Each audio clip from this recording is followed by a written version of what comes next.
Hey guys, Kevin the Comic Doctor coming to you with a live stream where we're going to talk about Falcon and the Winter Soldier episodes 4, 5, and 6. During episodes 1, 2, and 3, myself and Adam SIKORA came by here and we talked about episodes 1 to 3. We promised we'd come back, and here we are.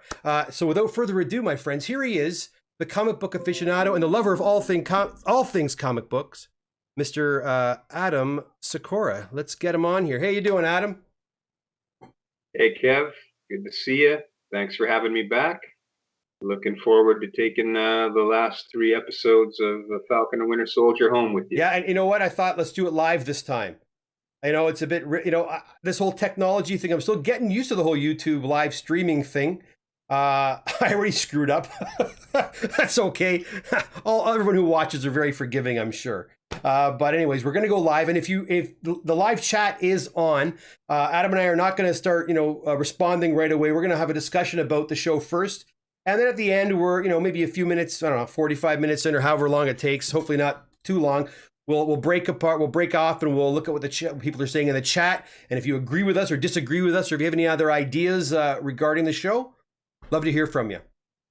So if you have any questions, please write them down. And we're not perfect. If there's something you think we've gotten wrong that you want to point out, please. Let's get the record straight for everybody watching. Yeah. All right. So, episode 4. Let's go in order. How about this? Episode 4. You know what? I loved it. Episode 4 was the best episode of the entire series. It was exciting. The Wakandans showed up and made quite an impact on the show as well. It was exciting to see them and some awesome fight choreography. That was a lot of fun. Making the new Captain America feel about this big after they were through with him.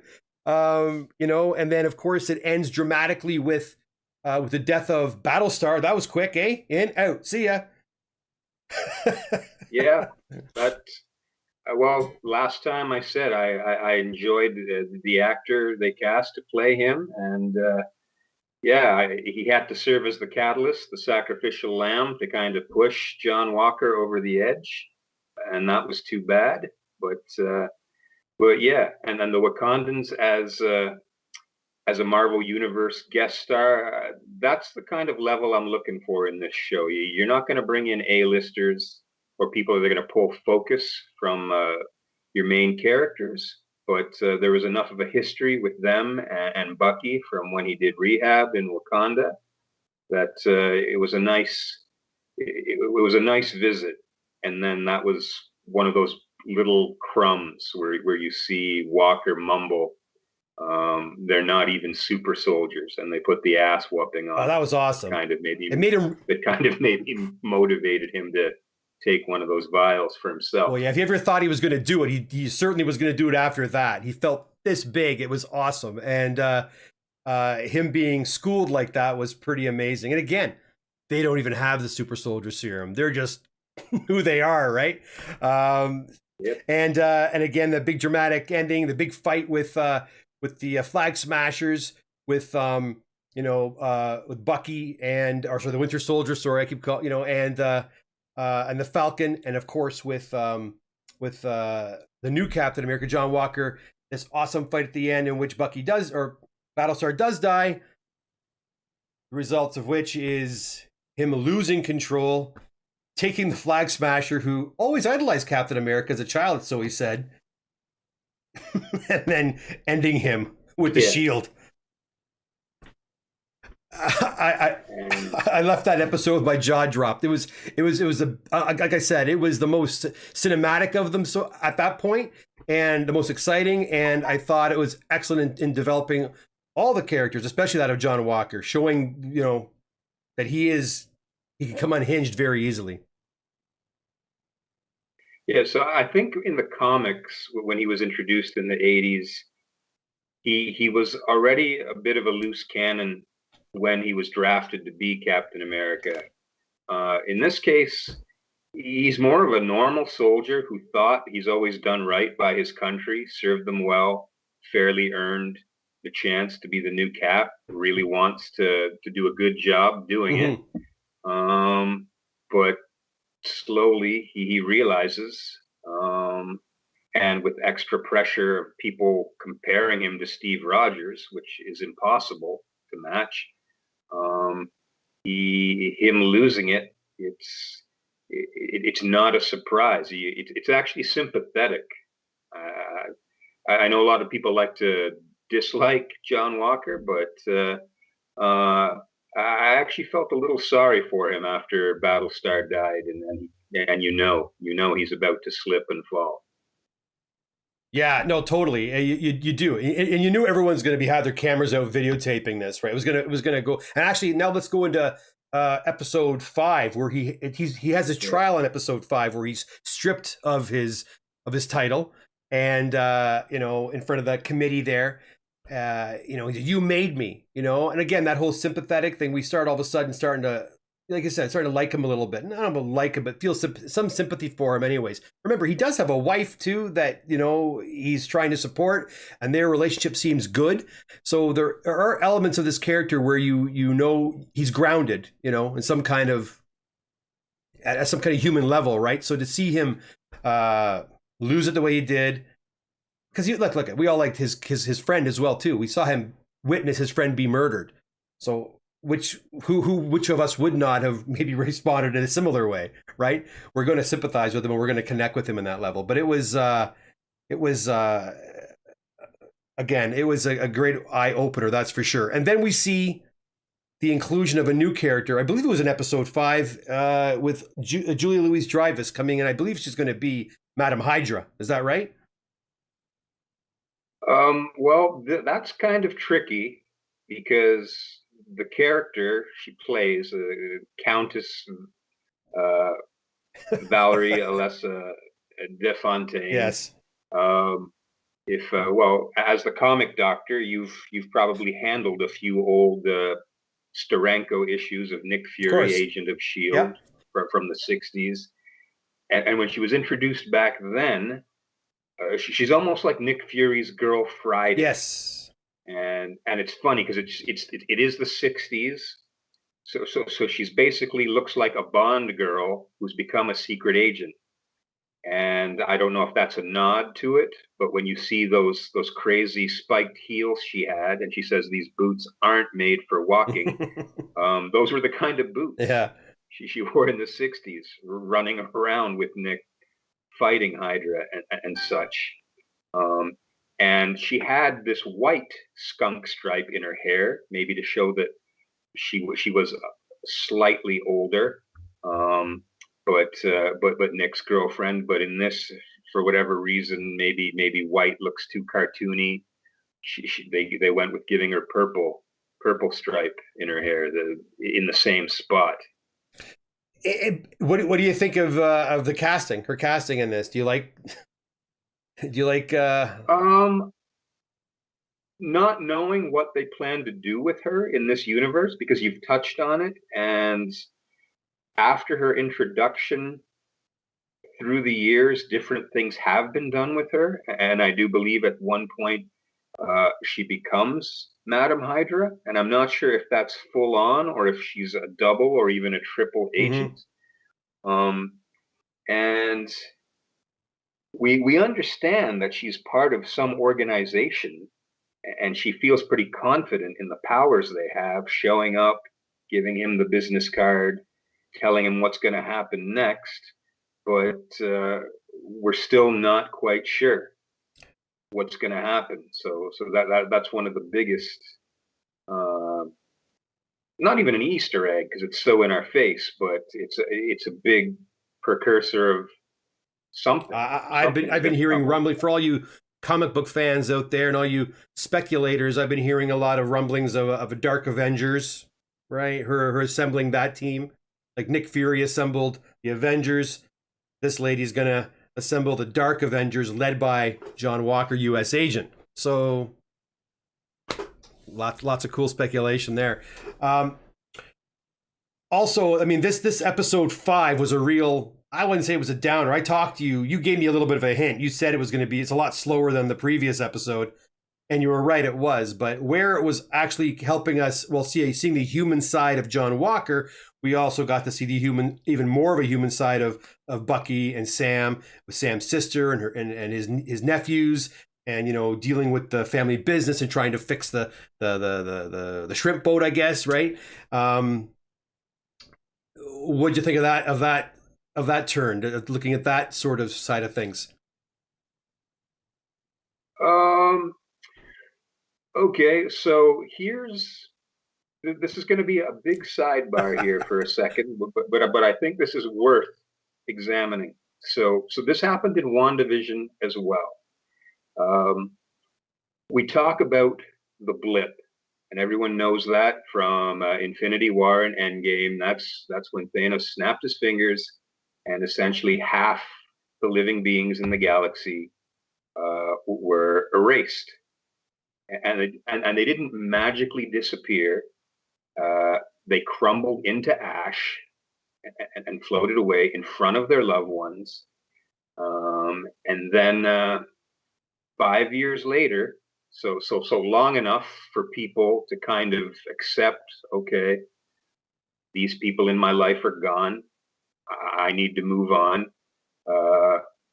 Then magically, with the Avengers and their game plan, they restore everybody.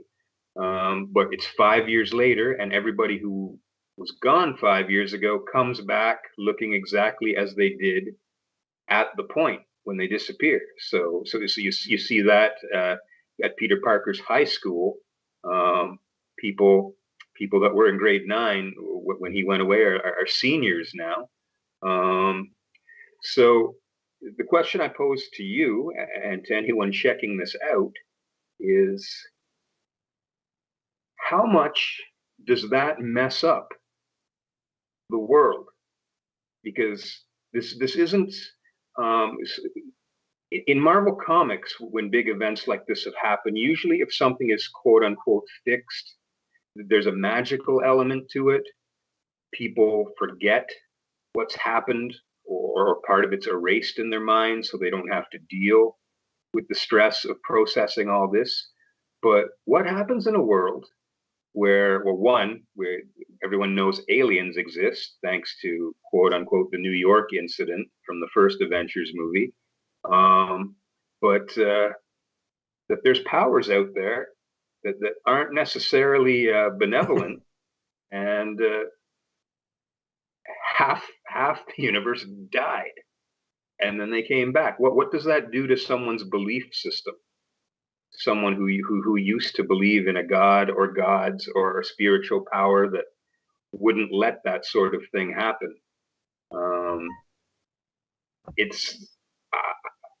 It really strikes me as odd that the world is able to essentially function in a recognizable form. That would just mess so many people up. I think they made a point. They made a point there where they said that people went home to their, when they came back from the blip, they went to their homes, and strangers were living in their homes.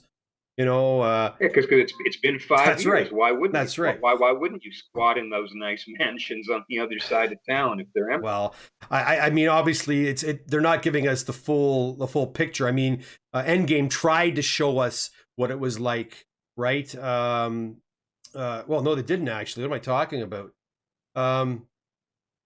They really haven't done it. They dealt with the people leaving, right? Endgame dealt with the half the population going, but then we didn't spend a lot of time with them all coming back. We're starting to get glimpses with the WandaVision thing with with Monica Rambeau coming back, and her mother passing away while she wasn't there, right, to be with her mother. Yeah. We're seeing little glimpses like that, even in this the flag smashers, and their response to it all.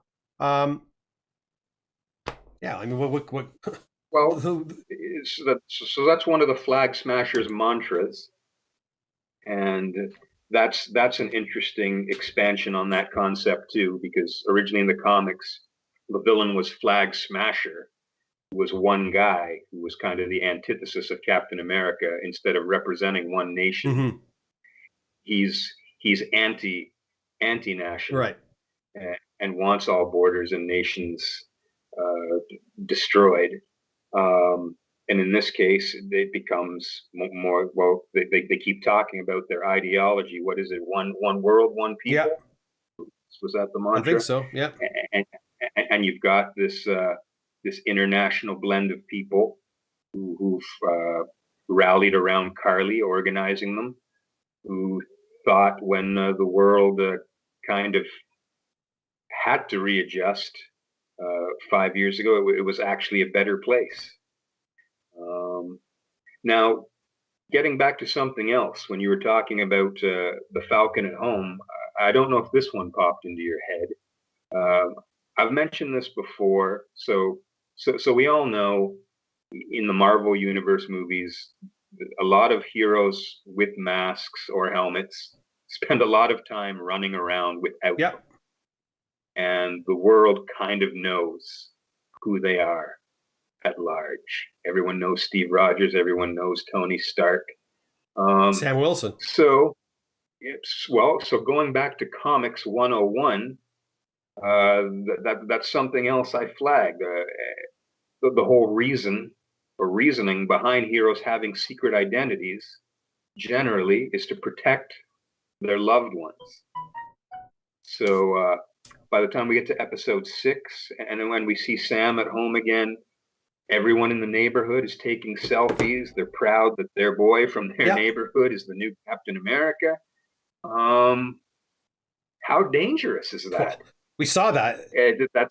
That's because this isn't like Captain America or Tony Stark living in compounds with high expensive security and devices. These are normal people living in their hometown who've proudly shown themselves as being friends or family of the Falcon, now Captain America. What happens? They get when the wrong villain who wants revenge. Well, they get threatened. Okay, I'm going to go down to this little town and kill everybody. Well, they get threatened, just like what happened. Was it 4 or 5, where Carly phoned the sister and was like, and told Sam, if you don't do what I want or things don't work out, I'm going to take care of your sister and your nephews. So there's that issue already. Yeah, but that's true. They've kind of tossed that out the window completely, right? I think a big part of that, though, in this MCU is to show off the star power, right? Look at Endgame. When the portals opened up, right? Star-Lord comes in and he, and then Spider-Man swings in and, shows it's Tom Holland. Look, it's Chris Pratt. They got to show the faces off, right? No reason to do it, but they do. And then not that goggles are really going to be much of a disguise anyhow. Of course not. Of course. You and me put on a pair of goggles, people still are going to know it's you and me. Yeah, exactly.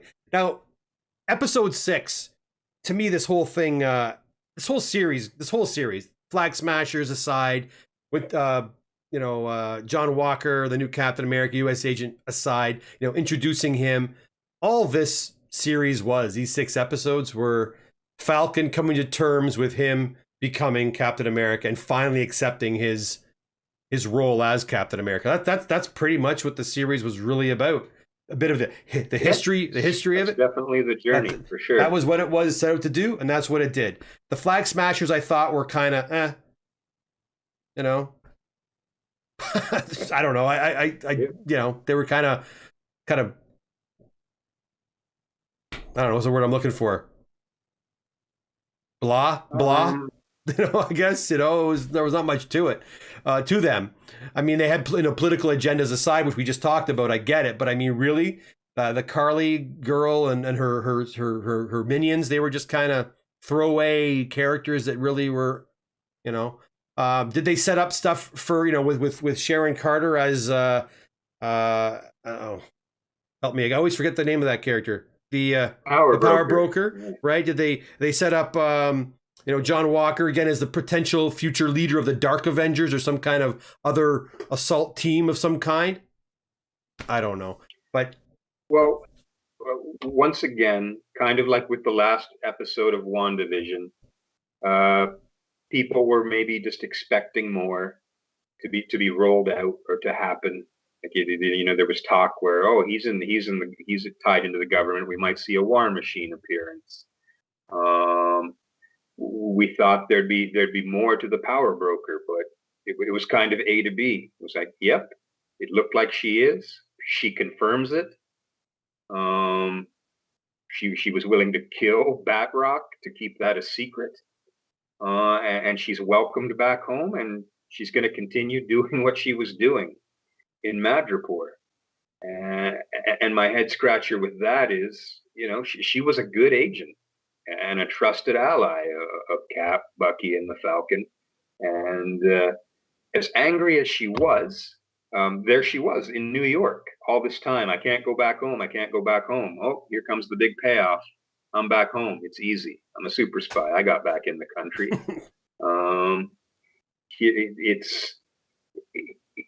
It really seems odd, unless maybe they still are going to reveal she's doing a double agent type thing. But it really seems odd that if everybody was able to get forgiven, she didn't have as much privilege because she wasn't one of the costume heroes, but a little phone call from Falcon / the new Captain America, and there she is getting forgiven at the end.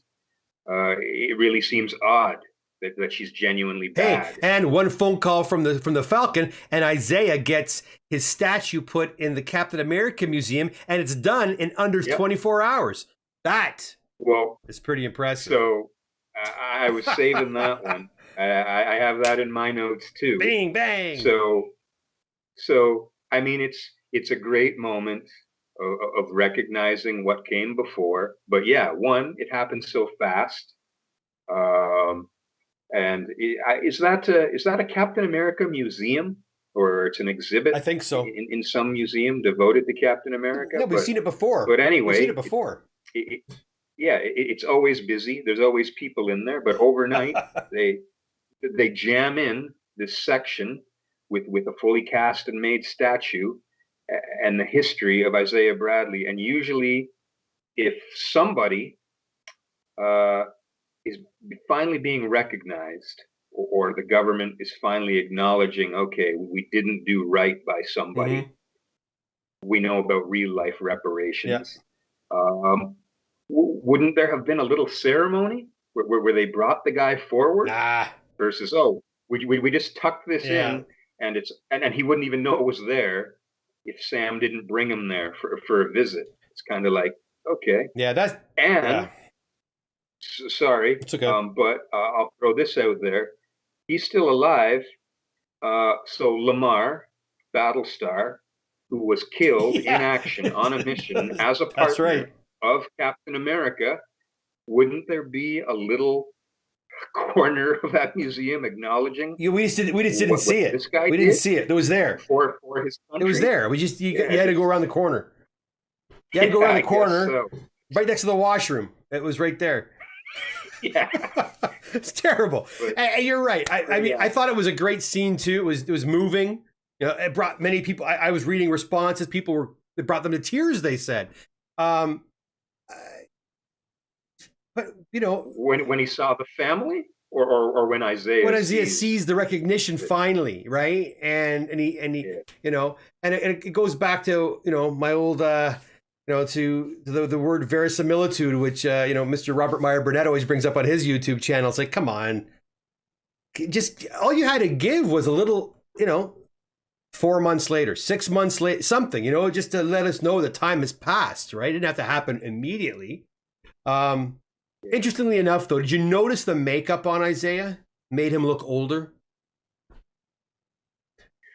So last time you said that it's a younger actor, but he's not.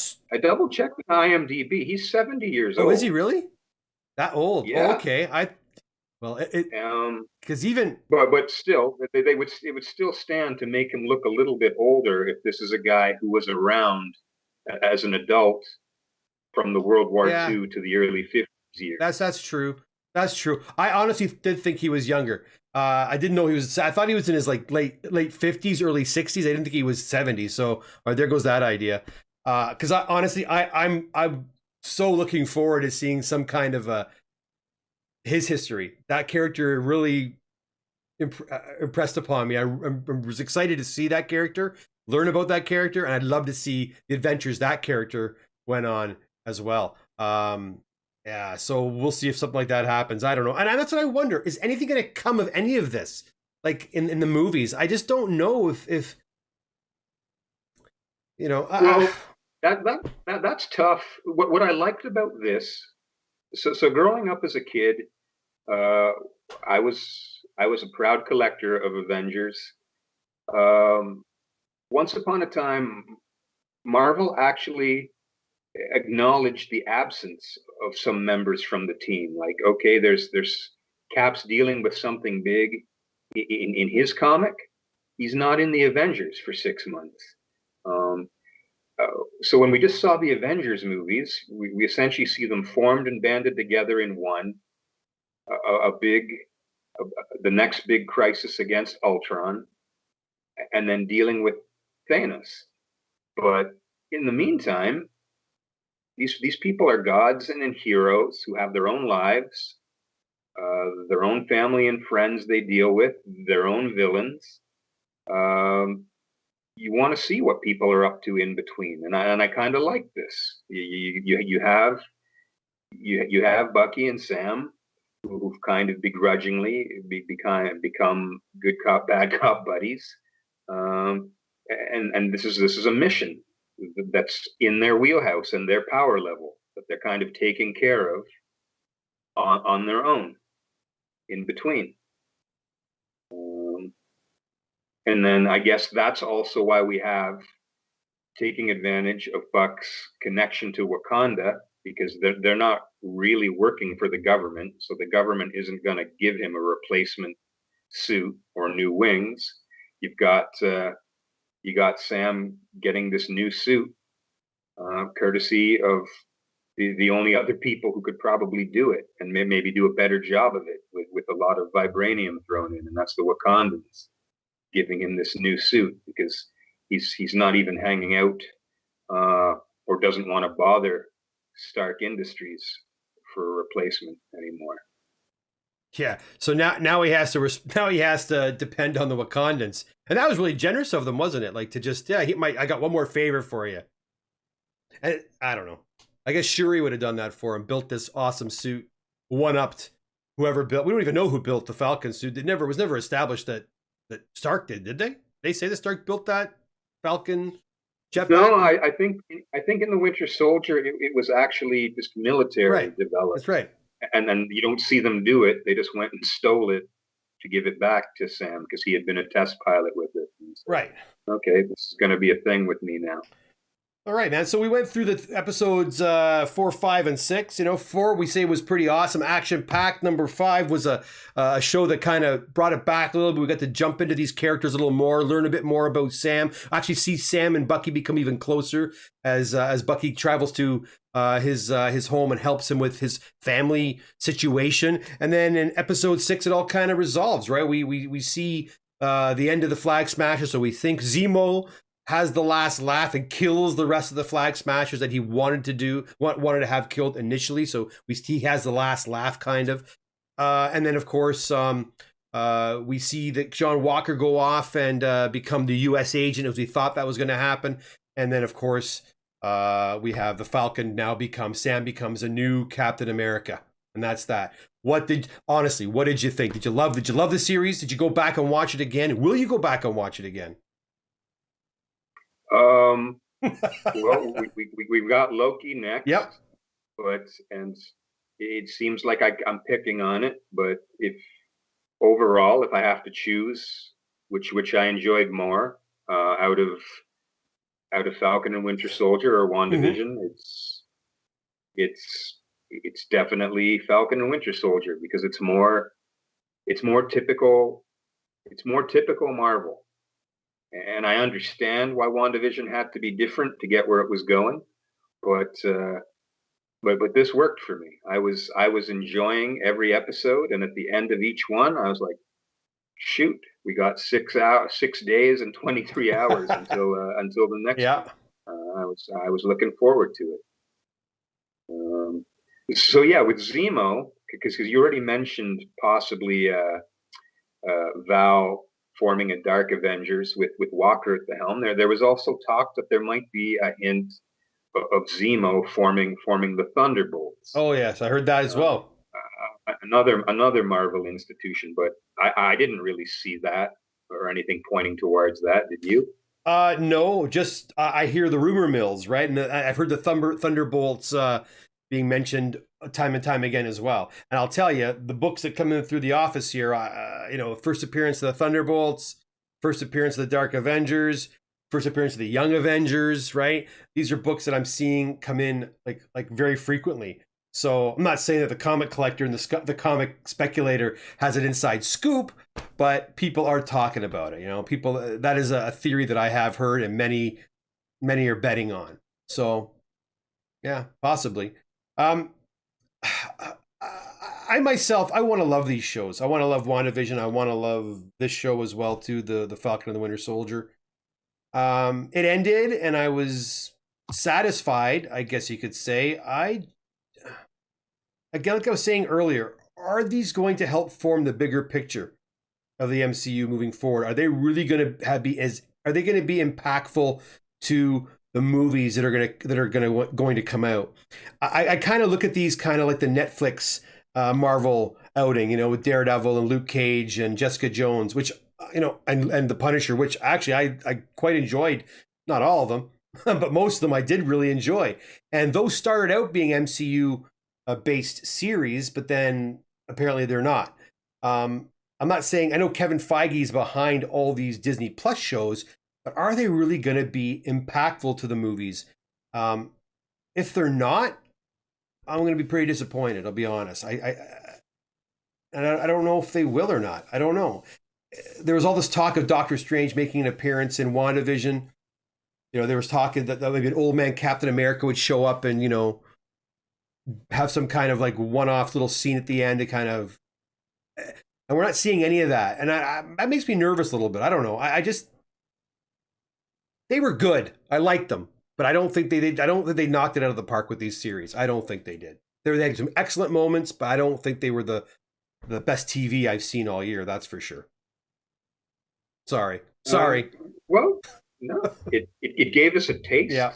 And, out of the Mandalorian season 1, everyone wanted more, and we're happy with what they got. So hopefully at least they build on it. But it really depends what this next phase of Marvel, who they plan or who they envision as seeing on center stage, because I thought we're moving on from Tony Stark, Robert Downey, and Chris Evans as Cap. But you're saying you've seen and heard rumblings that they're eventually going to make appearances again. Well, I can tell you right now, news after the last episode of the Winter Soldier ended, they made an announcement for Captain America 4, and they also announced that the writer of the Falcon and the Winter Soldier is writing the Captain America 4 screenplay. Now, is that going to be the Falcon and Winter Soldier, or Captain America, Sam Wilson, Captain America, or is that the movie they're going to bring Chris Evans back? And I don't know if you saw this or not. Did you see the billboard in Los Angeles that was taken out that fans bought in Hollywood, and it said "Bring back Tony Stark," like almost like the whole Zack Snyder, bring back, the Snyderverse. You've got fans now demanding that Tony Stark be brought back. It's just crazy. I did not see that. How long ago? That was 2 days ago. Check that out. Google that. It's a huge billboard right downtown Los Angeles. I mean that's fun and all, but yeah, think about so when the last Star Wars episode came out, there was talk of that needs to get redone, mm-hmm. And there was actually a good head of steam behind it. But realistically, is that going to happen? I thought Tony Stark was going to come back at some point too. I mean, MCU always, no one stays dead for long. Look at Loki; he's been dead, killed 5 times, I think, or more. And now he's got his own TV show coming out. I don't know. We'll see. I think both Chris Evans and Tony and Robert Downey will be back. At the very least, Robert Downey Jr. will do the voice of the AI for Ironheart. I got a feeling for that at least. So yeah, that'd be fun. Yeah, he's gonna be involved in some way, shape, or form. Anyways, you know what? I don't know if anybody's even. I think we got some people that left some chats. I'm gonna see if my chat window works, and I hope it does. This is my first time doing this, guys, so please bear with me. Kevin, there. Oh yeah, there it is. I'm gonna see if it works. There we go. So we have some chat questions. If there's anybody watching out, there's a few people in the chat room now. What did you guys think of Falcon and the Winter Soldier? If you've watched it already, did you like it? Was it everything you hoped it would be? The writing's very tiny here. I'm going to do my best here. Hi, Robert. How you doing? Thanks for coming by. Stavros, how are you? Well, now Jamie Knott. Now he says, was it Mystique as Sharon Carter in the end credits? I don't think so. Do you know anything about that, Adam? That's a fun rabbit hole to go down, but I'm going to say probably no. And once again, both of these two series this year, people are looking, okay, are we finally going to get a little inroads towards X-Men and Fantastic Four crossing over? We got to own a mistake, Kev. Last time you said that they mentioned they were in Latveria, and would we get a peek at Doctor Doom? They were actually in just good old Latvia in Europe. All right.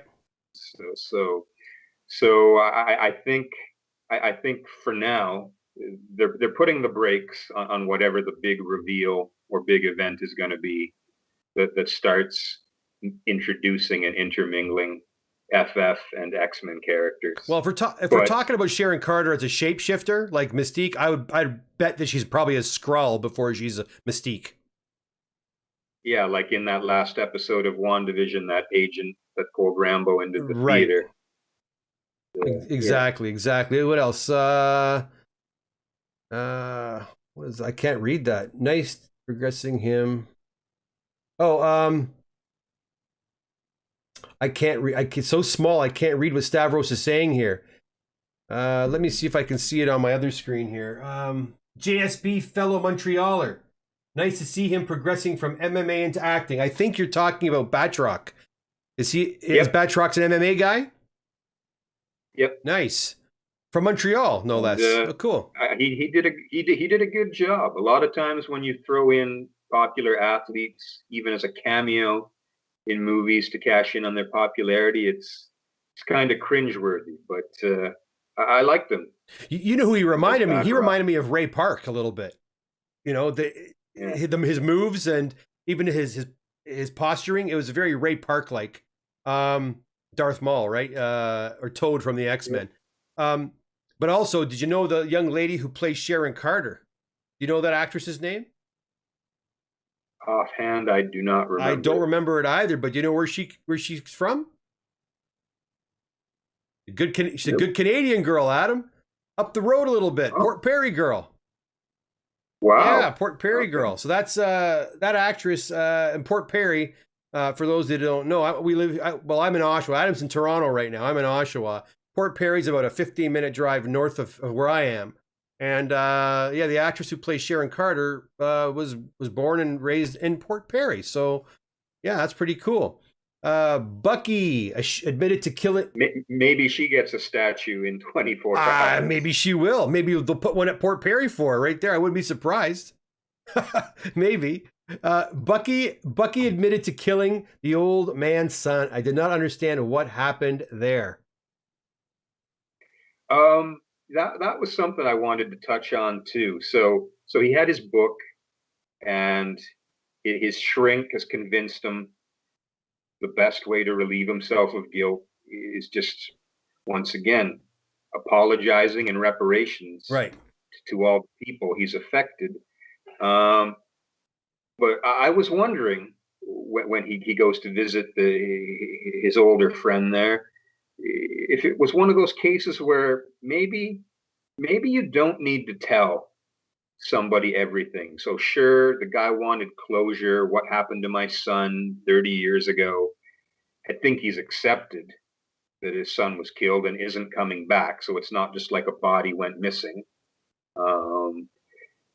What is really gained by Bucky going, I did that, and I've been hanging out with you the last while because I've been too much of a chicken shit to tell Yeah. you, and but I've been guilty enough to hang around with you, working up the nerve.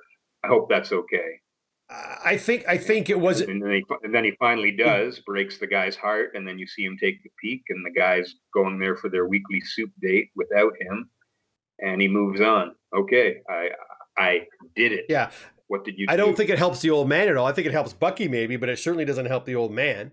No, that's right? pretty awful. Yeah, it is pretty awful. So that is kind of strange. It was a strange move. I think just him befriending him and helping him would have been sufficient. Not, yeah, I'm going to be your friend, but 30 years ago, I murdered your son for no good reason. General Thunderbolt Ross as the Red Hulk. Well, that's what it's supposed to happen.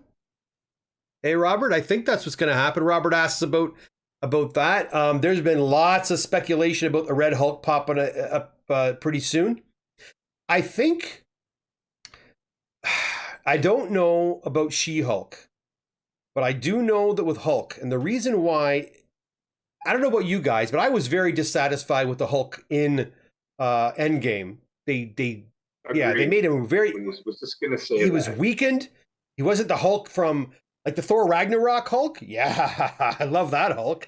And we wanted to see redemption for that beatdown Thanos give him at the start of Infinity War. Damn right. But they made him kind of a wimp, and with that gimp arm, you didn't really get to see Hulk, like the Hulk we loved that went nuts in the first movie. Yes.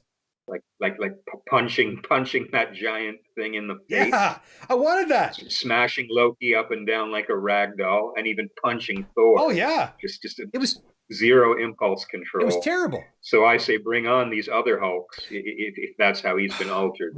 I look forward to Red Hulk and She-Hulk. I think the reason why they've done this to the Hulk, though, is you got to remember, we know that Sony has the rights to the Spider-Man universe, right?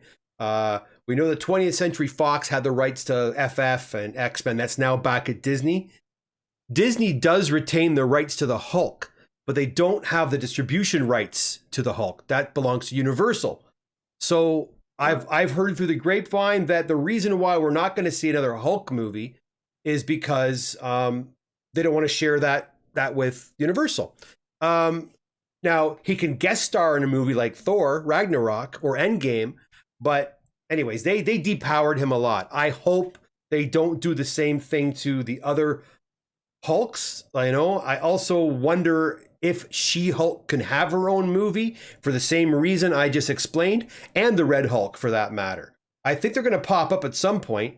And I think Thunderbolt Ross will still be the Red Hulk. I mean, so long as William Hurt, right? That's who plays Thunderbolt Ross. I don't know how old he is now, but it's all CGI anyway, right? CG, so we'll see. But I hope it happens. Red Hulk is also a part of the Dark Avengers too, I believe. No? Or is he Thunderbolts? He leads the Thunderbolts, I think. Well, he may have put in some time with both, but either way, just bring back a Hulk with raw power. That's what you want to see the Hulk do. Yeah, no, yeah, we destroy things. Unchecked. Yeah, I don't want to see Ruffalo turn to the Hulk. No, I won't. I'm scared. I hated that. I wanted him to bust out of that Iron Man armor, like as the Hulk, and just tear it off and rip that creature to pieces. Anyways, we didn't get that. That was my one real big complaint about Endgame.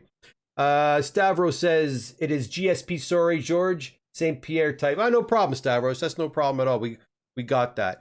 Let's see if anybody else is sitting around there. Oh, we got a few people in there. Anybody else have any opinions on the Falcon and Winter Soldier?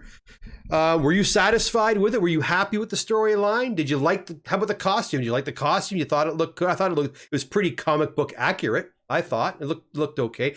His neck looked a little bit stiff. He had that Batman problem that Michael Keaton had, He seemed a little bit stiff, but other than that, it looked pretty great. Let us know what you think. Otherwise, we're probably going to end this stream pretty soon. We've been going for about 46 minutes now. How about you, Adam? Anything else you wanted to add? You like the costume? Yeah? Well, like you said, comic book accurate. There was one other Easter egg that is it's not really an Easter egg because it's been there since episode Mm. 1 that I stumbled on. In the comics, when Sam takes on the mantle of Captain America, now that it's vacated, somebody takes on being the Falcon. Oh. And in the comics, it's a Oh. teenager named Joaquin Torres. And in Falcon and the Winter Soldier, Joaquin Torres is Sam's military liaison in those different missions. The guy who's kind of his ground support, talking. I to thought him. he was a bad guy when I first saw him. I thought that kid was going to turn on him. So in the comics, this kid actually gets mutated by a villain and has partial wings growing out of his arms and becomes the new Falcon. Okay. In this, you kind of see that he's kind of tech savvy.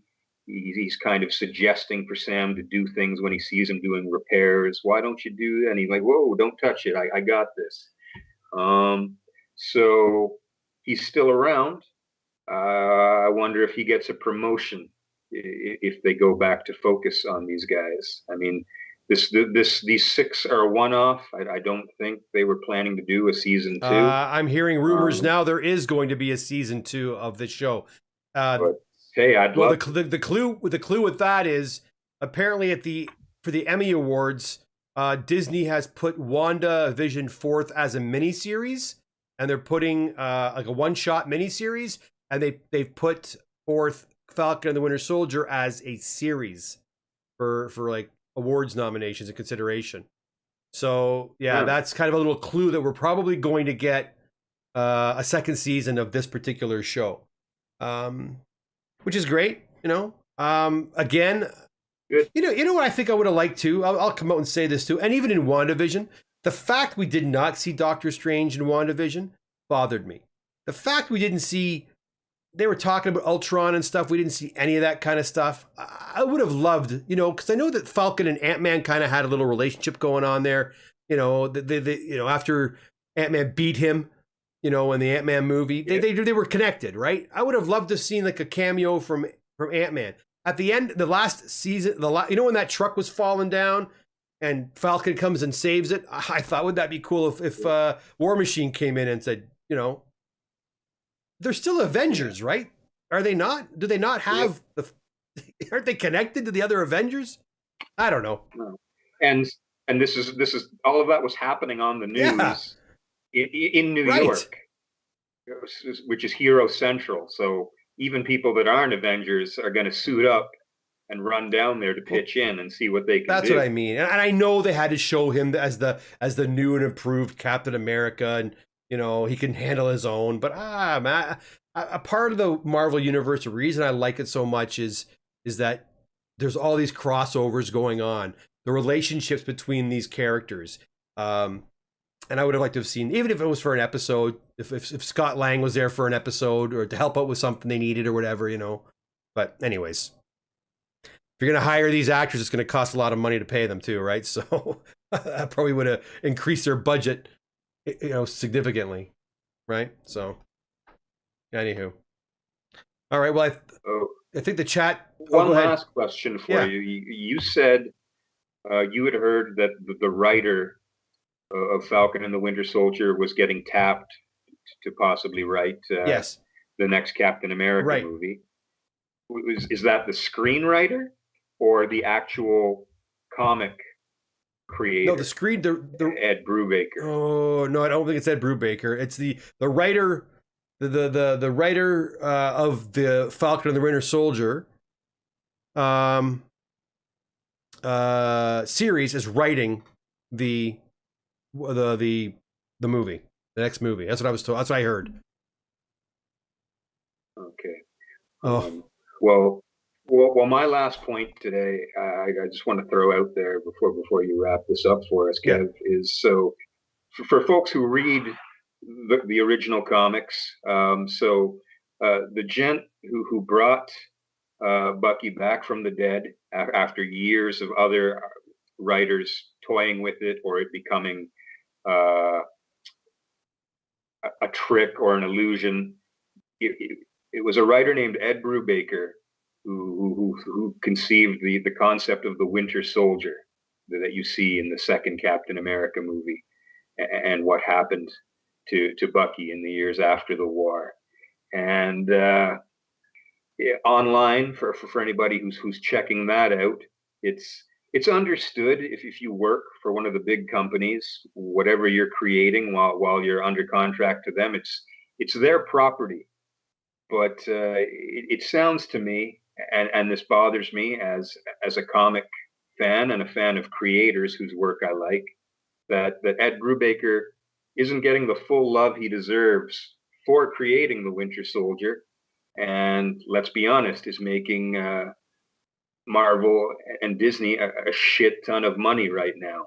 And there's people online who are just saying that he needs to get more of an official recognition for the work he's done in creating this. They're not saying all of a sudden give him a percentage. He himself is not saying I need to get paid for this, but it sounds like par for the course more often than not. If once a comic property takes off and is developed, that you don't see the creators getting that full-on recognition. They're kind of lost in the shuffle. And this has been going back as far as the first Superman movie. Oh yeah, 1978, where finally a few years after that, Simon and Schuster, Siegel and Schuster. Oh, sorry, Siegel and Schuster got more recognition from DC because they were essentially shamed into it. People were like, okay, and now whenever Superman comes up in any property, you get that tagline created. And the same thing applies for, I mean, the creator of Wonder Woman as well. He got nothing for years. He didn't get any recognition or a dime. Charles Moulton, I think so. Yeah, he got nothing, and it was only recently, like the last maybe 7 or 8 years, that they started giving him the recognition and the money. And is he even still alive, or is that his family and his estate, right? But I mean, that's par for the course, right? I mean, like even like, hey, I don't want to pick on Stan. I know Stavros just brought up, if only Stan knew what he sold, and we'll talk about that in a second. But I mean, but even Stan Lee, right? I mean, I don't think Stan never gave credit to Steve Ditko or to Jack Kirby or to the other artists he worked with in the creation of these iconic Marvel characters. He was just the front man of Marvel, so he was the one everyone saw, right? He was, Steve Ditko was a recluse. Like he didn't even want to find a Steve Ditko signature on a comic. I don't think I've ever seen one, to be honest with you. It's just, but it's sad. It's sad when the creators aren't given that recognition. I mean, it's funny now you have guys like Todd McFarlane or Rob Liefeld who are all over it. Like the Deadpool movie, Rob Liefeld's on set and he's hugging, all the actors and the directors, and he's right in there making sure like, yeah, this is mine. I created this. I can't draw, but I created this. Don't say that. Did I say that? I'm sorry, Rob. Sorry, buddy. Yeah, what? I know. Ooh. Yeah. He could draw, but no, he's not the most talented there is. But as for Stavros' comment, only Stan knew what he had sold. He had no choice. They had no choice. Marvel was going bankrupt, and the only way they could have survived was to start selling off their properties. And no one had it's like today, man. If I only knew what I knew today, I would have been running around buying AF-15s when 20 years ago when they were $1,000 a piece. I would have been buying them like hotcakes. No one knew. So it wasn't even just Stan Lee. It was Marvel as a company had to stay alive. And the only way to stay alive was to sell the movie rights out. So that's why Sony got what they did, and 20th Century Fox got what they did. And then eventually Disney came in and bought them all up. Right. But I mean, it's amazing. It's amazing that these filmmakers had the foresight to recognize how powerful these properties, these internet IPs were, right? Because my Lord, I mean, growing up, Adam could attest to this. I mean, just the idea of the Hulk or Spider-Man, those are iconic. Those are Superman and Batman, of course. But I mean, and they weren't even that old. Think about it, Adam. When we were like in 1983, when we were like, not even like 12 years old, Spider-Man had only been around for 20 years. You know what I mean? But Marvel did such a great, I guess they marketed Stan Lee and whoever at Marvel marketed him not only in the comic books but also, you know, in the cartoons and the you know, and like you know, the Burger King cups or whatever, you know, I mean, Coca-Cola cups, they were everywhere. Mego dolls, the first licensed Marvel action figures, I believe, were the Mego figurines, you know, the 8-inch. Those are, I grew up playing with, I love those. So it only makes sense that by this time, those characters would be as iconic as Superman, who was, you know, who was invented or created, you know, 30 years before these characters, right? But yeah, Stan, they did what they did to survive, you know, and we'll see. I wonder if these movies are gonna be around much longer than the comics, you know, by the sounds of it. I don't know. Or how long till things actually get rebooted and remade. Oh, they're going to do it. I don't know how they're going to do it, but before I let you go, though, before we end up, what I thought was kind of neat and what they're planning on doing for, this is going off topic a little bit, which we sometimes do on these things, but by adding the Spider-Verse, you know, this, we've all heard the rumors and we know it's been confirmed by Alfred Molina that he's coming back to play Doc Ock again, and several other characters from the, you know, the Sam Raimi Spider-Man universe is coming back, as well as from the what's that kid's name? The second Amazing Spider-Man series, Andrew Garfield. The Andrew Garfield Spider-Man's characters are coming back as well. Excuse me.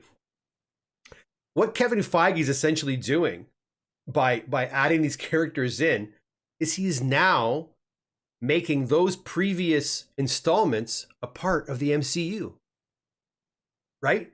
So you can go back and you can watch Sam Raimi's Spider-Man, and you can watch Andrew Garfield as Spider-Man, and then you can watch the new Spider-Man series with Tom Holland. And when as soon as those characters are on screen together, all of a sudden it legitimizes these old Spider-Man movies, and they now are a part of the MCU.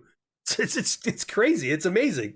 So you can go back as far as, you know, 20 years ago and watch these movies, knowing that eventually these are going to be a part of the new Marvel Cinematic Universe. It's pretty ingenious, actually, and exciting. I think I like it. I like the idea, you know.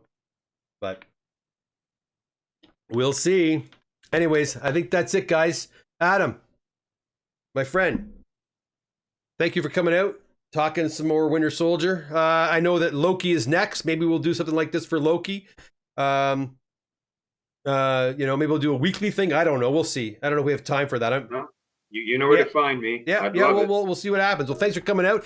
If you want to chat with Adam some more, he'll tell you where you can reach him right now. I think he's got a Twitter. Actually, your Twitter handle I do have in the information section below, but you can go ahead and tell him yourself. Yeah. So yeah, at Adam SIKORA 71 on Twitter. If you got any comments about today or questions, we'll always love to talk comics and pop culture. And I've mentioned before another friend of ours, friend of the show, Andrew Young, at his geekhardshow.com site. I contribute articles here and there, and my last one a few weeks ago, acknowledging 1 year since his passing. For anybody who read Mad Magazine, a little tip of the hat to Mort Drucker, classic Mad Magazine I love artist. Mad Magazines. That's my newest article. Nice. So yeah, guys, if you have a minute, go on over to geekhard.com and try to find, Geekhard Show. Geekhard.show.com and check out Adam's contributions there. Okay, Adam, thanks again. Let me get me to my main camera, which is right there. And you guys, thanks for popping by. I hope you enjoyed that. Again, you know, it's kind of different than just talking about comic books. We're actually talking about the MCU and the movies and TV shows that influence a lot of what's happening in the comic book collecting world. Again, thank you for popping by. You guys take care of yourselves and keep on reading them comic books, my friends. And until next time, take care. Bye now.